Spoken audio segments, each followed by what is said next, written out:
पैंजणाचा नाद आला गोड कानी ग, उंबरठ्यावर पाऊल दिसते कोण आली ग, उंबरठ्यावर पाऊल दिसते कोण आली ग.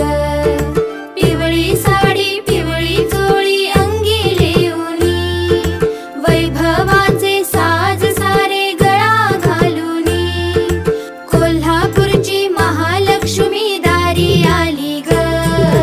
उंबरठ्यावर पाऊल